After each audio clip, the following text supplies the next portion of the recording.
নমস্কার বন্ধুরা, তিথিনিতাস ফুড লাইফে আপনাদের সকলকে স্বাগত জানিয়ে নিয়ে এসেছি আবার একটি নতুন রেসিপি। আজকের রেসিপি আজ আমি বানিয়ে দেখাবো কচুর বড়া। তো কচুর বড়া বানানোর জন্য এক টুকরো বড় সাইজের কচু আমি নিয়ে নিয়েছি, আর এটাকে আমি ঠিক সাইজ মতো কেটে নিচ্ছি। তো এখানে 3 টুকরো আমি করে নিচ্ছি। 3 টুকরো করে কেটে এটাকে ছুলে আমি আবার ফিরে আসছি। তো এভাবে কচুটাকে ছুলে নিয়েছি, খোসাগুলোকে ছাড়িয়ে ভালো করে নিয়ে এসেছি। এবারে দেখুন এই 2 সাইড থেকে আমি কেটে বাদ দিয়ে দেবো। তো কচুটাকে আমি টুকরো করে নেওয়ার পরে একদম সাইজ করে কেটে নেব। তো এইভাবে 2 টুকরো আমি কেটে নিলাম, তারপর এই 2 সাইড থেকে আবার কেটে সমান করে বাদ দিয়ে দেবো।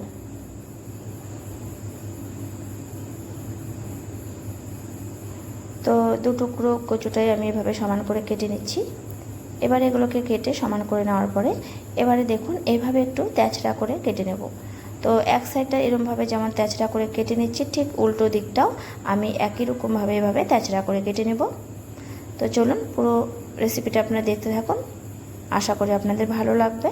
আর একদম স্কিপ করবেন না, তাহলে স্কিপ করলে পুরো রেসিপিটা আপনারা একদম বুঝতে পারবেন না।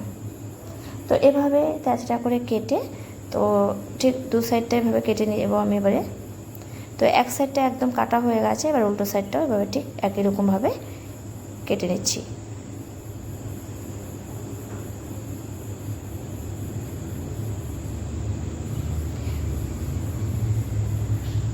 তো দেখুন কেটে নেওয়ার পরে খুব সুন্দরভাবে বড়া বানানোর জন্য একদম রেডি হয়ে গেল। তো দেখুন খুব সুন্দর দেখতে হয়েছে, আর বড়াটা ভাজার পরে ভীষণই ভালো হয়। তো ঠিক একই রকমভাবে বাদবাকি কচুগুলোকে আমি কেটে নিয়ে আসছি। তো চলুন আপনারা দেখতে থাকুন পুরো রেসিপিটি।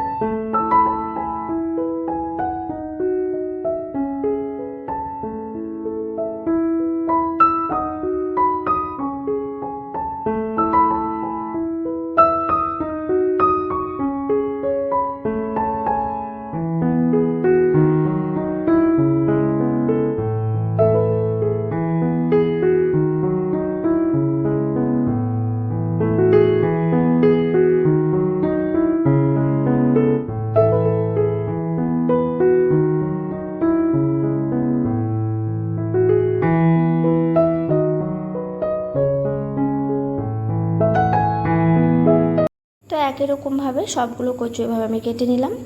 এবারে এগুলো আমি 10 মিনিট মতো জলে ভিজিয়ে রাখবো। তো একটি পাত্রে আমি জল নিয়ে নিয়েছি। তো এই দেখুন একটি পাত্রে জল নিয়ে নিলাম, এই জলে আমি 10 মিনিট মতো কচুগুলোকে ভিজিয়ে রেখে দেব।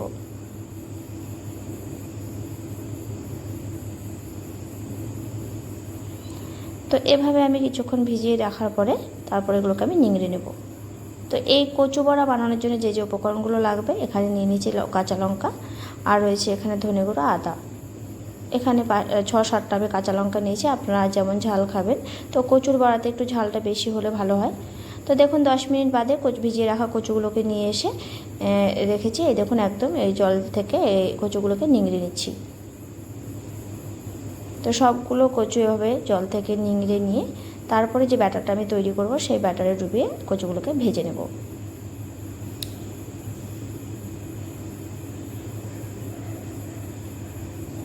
তো দেখুন যত নিংড়াচ্ছে কোনো রকমভাবে কচুগুলো ভেঙে যাচ্ছে না, যেমনটি তেমনই রয়েছে। তো এবারে একটি ব্যাটার তৈরি করব, তার জন্য নিয়ে নিয়েছি এখানে 1 বাটি মতো বেসন, আর রয়েছে এখানে হাফ কাপ মতো চালের গুঁড়ো, আর দিয়ে দেবো এখানে স্বাদ মতো নুন, আর দেবো এখানে পরিমাণ মতো হলুদ গুঁড়ো, সামান্য দেবো এখানে বেকিং সোডা, আর সাথে দেবো গোটা কয়েক জিরে, আর এখানে দেব ধনে গুঁড়ো। তো দিয়ে প্রথমে আমি এটাকে ভালো করে মিশিয়ে নেব, সবগুলো একসাথে করে মিশিয়ে নিচ্ছি। তো সবগুলো যখন মিশে যাবে, এবার আমি অল্প অল্প জল দিয়ে ব্যাটারটাকে রেডি করব। প্রথমে অল্প জল দিয়ে দিলাম, তারপরে এভাবে আরও বারে বারে যতটা জল মানে ব্যাটারটা যেরকমভাবে আমি পাতলা করব, যতটা পাতলা করব সেই আন্দাজ মতো জলটা আমি দেব। তো একদম পারফেক্ট ব্যাটার তৈরি করার জন্য আমি অল্প অল্প করে জল দেব, কারণ একবারে বেশি করে জল দিলে কি হবে, সেটা ব্যাটারটা পারফেক্ট তৈরি হবে না। তো অল্প অল্প করে জল দিয়ে ব্যাটারটাকে আমি রেডি করছি। তো দেখুন এভাবে ব্যাটারটাকে রেডি করে নিচ্ছি। তো এর মধ্যে এবার আমি বেটে রাখা আদা লঙ্কাগুলোকে দিয়ে দেব। তো আমি আদা লঙ্কাটা বেটে নিয়েছিলাম, তো দিয়ে এর মধ্যে দিয়ে দিলাম, দিয়ে ভালো করে আরও কিছুটা সময় ফেটিয়ে নেব।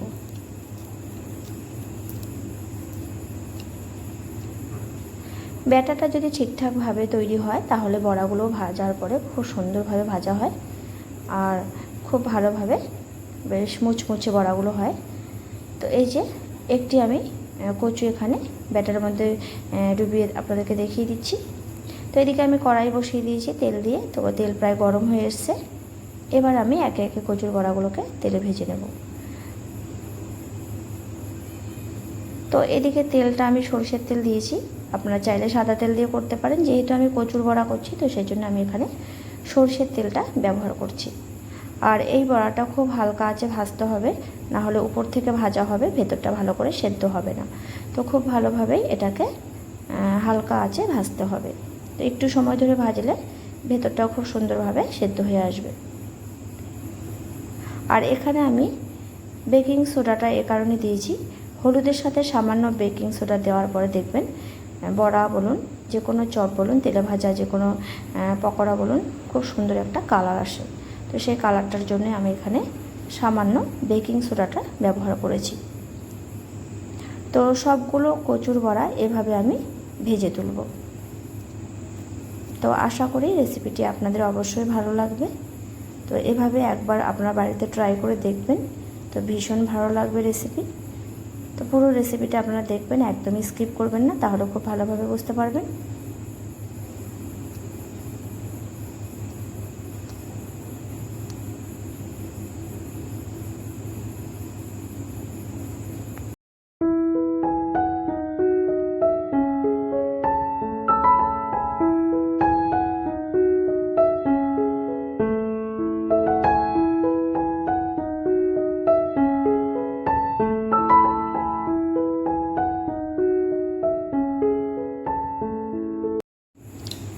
তো এবারে সবগুলো বড়া আমি এভাবে ভেজে নিলাম।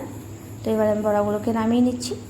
তো রেসিপিটি কেমন লাগলো অবশ্যই কমেন্ট করে জানাবেন। যদি ভালো লাগে তাহলে একটি লাইক করবেন, প্রচুর বন্ধুদের সাথে শেয়ার করবেন। যারা আমার চ্যানেলটিকে সাবস্ক্রাইব করেনি তাদের বলবো আমার চ্যানেলটিকে সাবস্ক্রাইব করে দেবেন। আর আমার চ্যানেলে নিত্য নতুন রেসিপি পেতে চ্যানেলের পাশে থাকা বেল আইকন প্রেস করবেন, তাহলে আমার চ্যানেলে নিত্য নতুন রেসিপি আপনারা পেয়ে যাবেন। তো সবাই সুস্থ থাকবেন, ভালো থাকবেন। Thanks for watching, tata.